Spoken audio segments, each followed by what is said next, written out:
So, mga sangkay, kung makalat ngayon yung information na may ano daw po talaga, mayroon pong mga ipapatumba na mga pangalan, mga sangkay, ito po ay inilabas ng isa pong kilalang influencer na nasa side din po ng politics. Pag-usapan po natin ito mga sangkay, listahan daw po ng mga isusunod kay Mima Alicia. I don't know kung gaano ito katotoo, pero pag-usapan po natin.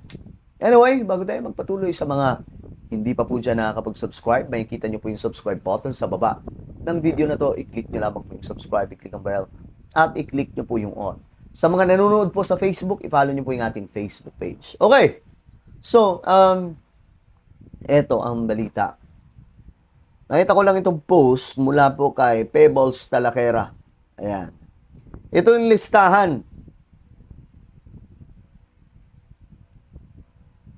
Pero sana hindi po ito totoo mga sangkay. At lagi ko talagang ina-advise sa lahat ng mga vlogger na mag-iingat po at saka wag masyadong hype na hype, yung buga ng buga. Ako yun ang natutunan ko mga sangkay. Na hindi po masyadong, alam niyo yun, kasi di po natin alam yung utak ng mga politiko, mga sangkay. Yung iba dyan talagang mababangis. At yung iba, kapag napanood yung video mo, at kapag matalim yung mga sinasabi mo, iinit ang ulo niyan. At posibleng may gagawin silang hindi maganda. Ngayon, ayon po dito, ayon po kay Pebbles Talakera, ito yung mga listahan daw po ng mga isusunod kay Mima Alicia. Si Thea Tan, actually kasama po dito sa listahan si Mima. Pinost po ni Pebbles. Thea Tan, si Andre Clarence. Sino ba si Andre Clarence? So, wait lang. Saan kayo? Who's this person? I don't know. Sino ba to? Okay. Okay. Kilala ko na. Okay. Tingnan natin. Si Thea Tan, si Andre Clarence, JIL, Review, Mima Alicia, which is so makabilang buhay na ang ating kapatid. Attorney Enzo, Attorney Ibanez, Rick Diaz, Jesus Falsis, Mark Ian Everyday, Attorney Gadon. Kasama po si Attorney Gadon. And 5 other lawyers na nagbablog na anti-Sara. Ito yung pasabog mga sangkay. Ewan ko kung totoo ito. Ito ay nilabas ni Pebbles. Actually, may mga ibang vlogger na nagsasalita. Sana daw hindi na po naglalabas ng gano'n. Kasi sabi nila, hindi daw nakakatulong sa investigation, nakakagulo daw po. Kasi ang NBI ngayon ay nakatutok po talaga sa paghahanap sa tunay na salarin, no? Tunay na mastermind. At yung tumira mga sangkay, hinahanap po talaga nila ngayon. At malapit na po mga sangkay ma-check kung nasaan. Kung sino may yung mga sangkay. So may 5 lawyers pa na nagbablog ng anti-Sara. Sino to? Mauuna daw yung may mga detalye ng address. Paano nila nakukuha yung address? Sabi dito. Sino? Yusek sa LTO? Ito yung tanong, mga sangkay. Grabe naman. Isa sa Yusek dyan ay Santiago ang surname. Ito, binabasa lamang po natin mga sangkay. Grabe naman. Ito, mga sangkay, tingnan nyo. Ito yung nilabas na information. I don't know kung ano katotoo yan. Kaya nabahala umusga. Basta tayo ngayon, gusto po natin talaga mapanagot kung sino man may sala na ito.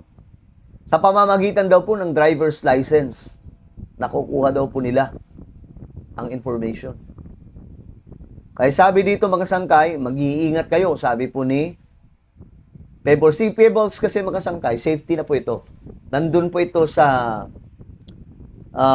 Thailand. Kaya naman kahit anong sabihin niya, ligtas po siya dyan. Hindi po siya mababasta-basta. So ngayon, sabi niya dito, mag-iingat kayo. Yung first 10, 2 doon. Nasampahan na daw po ng kaso. Ito. So sabi dito, hindi ito for BBM vloggers lang. Pati mga kakamping at dilawan, lahat ng against. Sa kabila daw po. Well, ewan ko kung gaano katotoo itong mga sangkay, pero mahalaga na mag-ingat lamang po ang lahat. No?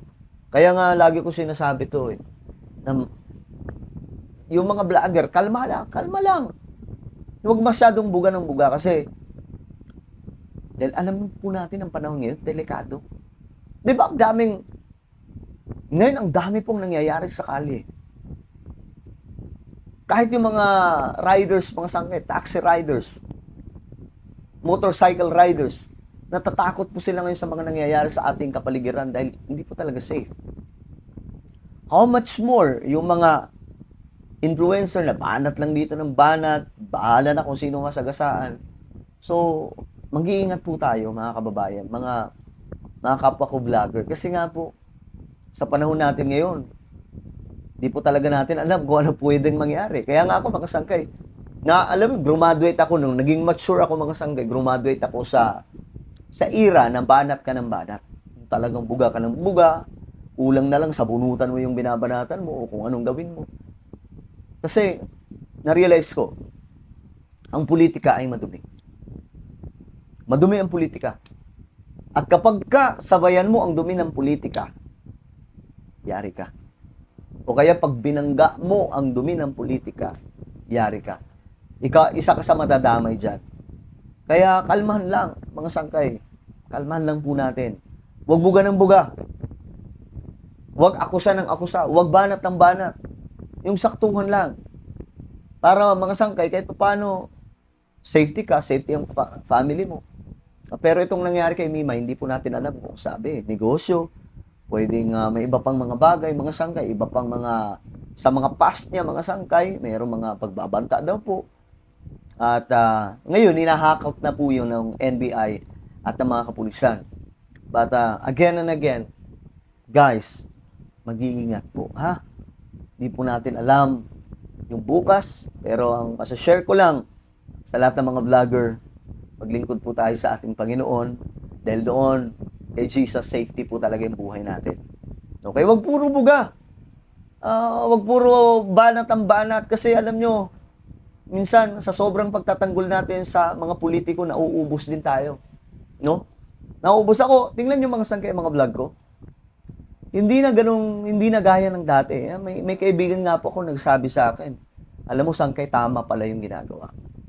Tama na ganun lang pala yung format ng content bilang isang political vlogger. No? Wag masyado yung delikado yung panahon. Especially sa panahon po natin ngayon, hindi po safety ang lahat. Diba? Pambihira. Well, I'm praying for comfort sa family ni Mima Alicia. At syempre sa lahat po ng mga kapwa natin vlogger, mapakapwa natin mga pro-government, mga DDS vlogger man yan, mga kakamping vlogger man yan, o ano pa mang mga vlogger yan, mga political vlogger. Masasabi ko lang, mag-iingat at maglingkod po tayo sa ating Panginoon dahil ang assurance po natin nasa Kanya at ang security natin nasa Kanya. Okay? Kapag wala tayong Diyos sa buhay, may mga iba nagsasabing may Diyos pero hindi naman po talaga naglilingkod sa Panginoon. Kapag hindi ka naglilingkod sa ating Panginoon, wala po kasing ganung klaseng proteksyon. Okay? Maglingkod po tayo sa ating Panginoon nang sa ganun ang mga anghel ng Diyos ang siyang una nating gabay. Basta chill lang, wag masyadong banat ng banat dahil delikado po talaga. Alright? Ano po ang inyong opinion? Comment down below. Huwag niyo pong kailimutan na i-subscribe yung ating YouTube channel. Ay, nakakalungkot. I'm praying talaga na maging payapa na po ang lahat, mga sangkay. Masyado na pong very alarming po ang nangyayari ngayon sa ating bansa. Alright? Ano po ang inyong opinion? Comment down below. Ako na po yung magpapaalam. Mag-iingat po lahat. God bless everyone.